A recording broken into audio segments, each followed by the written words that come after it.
کہ رہنے کو سب لوگ رہتے ہیں سارے جہان میں، لیکن ہے فخر ہم رہتے ہیں ہندوستان میں۔ جو بولتا ہے جانتا ہے اس کا ذائقہ، کتنی مٹھاس بھری ہے اردو زبان میں۔ تیرے ہی قدموں سے ہے روشن شخصیت میری، تیرے بغیر نہیں کوئی اہمیت میری۔ میں ایس ایم رضا اردو نیوز بہار کی جانب سے آپ کی خدمت میں حاضر ہوں، اور اس وقت میں موجود ہوں جناب تمنے صاحب کے مکان پر، جہاں ان کی جانب سے ہندوستان کے مشہور اور ہندوستان کے عوام کے دلوں کی دھڑکن، دلوں میں جگہ بنا لینے والی شخصیت، نقیب جلسہ اور رونق محفل جناب مجاہد حسنین حبیبی صاحب تشریف رکھتے ہیں، اور ان کی جانب سے ان کی دعوت کی گئی تھی۔ اور آئیے حضرت سے ہم گزارش کریں گے کہ اردو نیوز بہار کے پلیٹ فارم سے اپنی بات کچھ کہنے کی زحمت فرمائیں، اور ان سے کچھ سوالات بھی جاننے کی کوشش کریں گے۔ تو جناب حبیبی صاحب، اردو نیوز بہار میں آپ کا استقبال ہے۔ جی بہت بہت شکریہ آپ کا، اور اردو نیوز بہار یہ نام مجھے بہت اچھا لگا۔ سب سے پہلی بات میں مبارکباد پیش کرتا ہوں، اس خدمت کو انجام آپ دے رہے ہیں اور مزے میں دیجئے۔ مجھے ایک شعر یاد آتا ہے، اس سے میں اپنی بات کا افتتاح کرنا چاہتا ہوں، آغاز کہ رہنے کو سب لوگ رہتے ہیں سارے جہان میں، لیکن ہے فخر ہم رہتے ہیں ہندوستان میں۔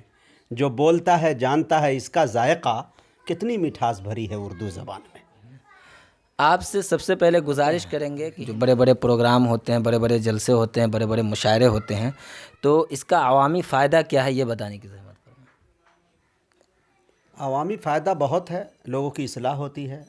جلسے کی شکل میں اگر آپ جائیں تو دیکھیے اصلاح معاشرہ، پیچھے بینر لگا ہوتا ہے، اور تمام خطبہ جو آتے ہیں، جتنے بھی مقررین ہوتے ہیں، وہ یہ کوشش کرتے ہیں کہ سماج میں کتنی برائیاں ہیں، اور ان دنوں کون سی برائیاں جو ہے سر چڑھ کے بول رہی ہے، تو ہمارے مقرر، ہمارے خطیب جو ہے ان پہ جو ماشاءاللہ بھرپور روشنی ڈالتے ہیں۔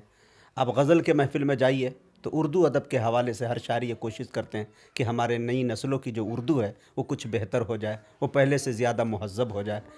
مشاعرہ ایک چلتا پھرتا ایک اسکول سمجھ لیجئے۔ تو جب بھی مشاعرہ، جب بھی پروگرام اس طرح کا ہوتا ہے، تو لوگ یہ کہتے ہوئے پھرتے ہیں کہ ان پیسوں، اتنے لاکھ 1.5 لاکھ روپیہ آپ خرچ کر کے ایک مشاعرہ کراتے ہیں، ایک پروگرام کراتے ہیں، تو ان پیسوں سے کسی غریب بچیوں کی شادی کیوں نہ ہو جائے، کسی غریب کی ہیلپ کیوں نہیں کی جائے؟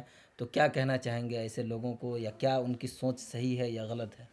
دیکھیے دراصل بات یہ ہے کہ وہ ایک الگ معاملہ ہے۔ غریب بچی ہے سماج کے اندر، یا کسی طرح کا معاملہ ہے، تو سماج کہیں نہ کہیں اس کام کو انجام دے رہی ہے اپنے طور طریقے پہ، یا کوئی مطلب کہ ٹرسٹ ہو اس کے تھرو، یا کسی کو اللہ نے دولت و ثروت سے نوازا ہے تو اس کام کو انجام دے رہے ہیں۔ لیکن مشاعرہ اردو کی خدمت کے حوالے سے اگر کچھ لوگ نہیں سجائیں گے تو پھر یہ کام کو کون انجام دے گا؟ ایک بات میں اگزامپل آپ کو دینا چاہتا ہوں۔ ابھی آپ موبائل خرید لیجئے، پچھلے دنوں کی بات میں ایک بات بتاتا ہوں اگزامپل کے، تو ہمارے ایک دوست تھے، انہوں نے ایک موبائل خریدا، آئی فون، تو 1,19,000 کا خریدا اس نے۔ میں نے بطور مبارکبادی کے ان کو ڈالا، نیچے جو کومنٹ تھے تو اس سوال جو آپ نے کیا وہی سوال تھے کہ اتنے میں کسی غریب بچی کی شادی ہو سکتی تھی۔ وہ ایک الگ مسئلہ ہے۔ اگر آپ یہ صدری اچھی پہنے ہوئے ہیں تو میں لوگ سوال یہ بھی کریں گے کہ حضرت آپ بنڈی ہی پہن کے کیوں نہیں گزر کر لیتے ہیں، یہ پہننے کی کیا ضرورت ہے؟ ہاں، تو یہ الگ ہے۔ ہمارے بڑوں نے جو ہے محفلیں سجائی ہیں، بڑوں کے نقش قدم پہ چل رہے ہیں، ٹھیک ہے، جیسے ذوق ہے، میر ہے، غالب ہے، وغیرہ اللہ وغیرہ۔ نے آپ کو مقبولیت بھی حاصل کی ہے، تو قوم و ملت کے لیے کیا کیا اقدامات اٹھائیں اور کیا کیا خدمت کی ہیں، کچھ بتانے کی زحمت فرمائیں گے؟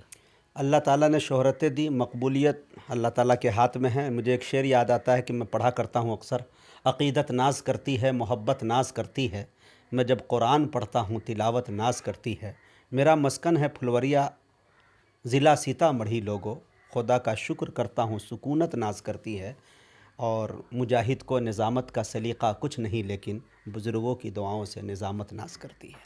آخر میں آپ سے گزارش کریں گے کہ جناب تمنے صاحب کے دعوت پہ آپ آئے ہوئے ہیں، تو ان کے بارے میں چند جملے کہیں آپ۔ ہاں، یہ تمنے ثانیہ صاحب جو ہے میرے بہت اچھے دوست ہیں، اور اس زمانے کے دوست ہیں جس زمانے میں صرف مجاہد الاسلام ہوا کرتا تھا، مجاہد حسنین حبیبی نہیں ہوا کرتا تھا۔ یہی وجہ ہے کہ چلتے پھرتے جب بھی راستے میں یہ مل جائے تو میری عقیدت کی نگاہیں جو ہے وہ جھک کر انہیں سلام کرتی ہے، اور اس دربار کو میں آج تک نہیں بھولا ہوں۔ یہاں سے جب بھی کوئی دعوت ملی، بلکہ آج کی یہ جو دعوت ہے، یہ دعوت اپنے سے نہیں دی ہے، جبراً میں نے دعوت لی ہے ان سے۔ چلیے بہت بہت شکریہ حضرت آپ کا وقت نکالنے کے لیے اردو نیوز بہار کے لیے. آپ ہیں ہندوستان کے مشہور نقیب جلسہ جناب مجاہد حسنین حبیبی صاحب، جن کا تعلق ضلع سیتامڑھی کے پھلوریا گاؤں سے ہے. آپ دیکھتے رہیے اردو نیوز بہار. میں SM رضا، اردو نیوز بہار، ہر وقت آپ کی خدمت میں حاضر.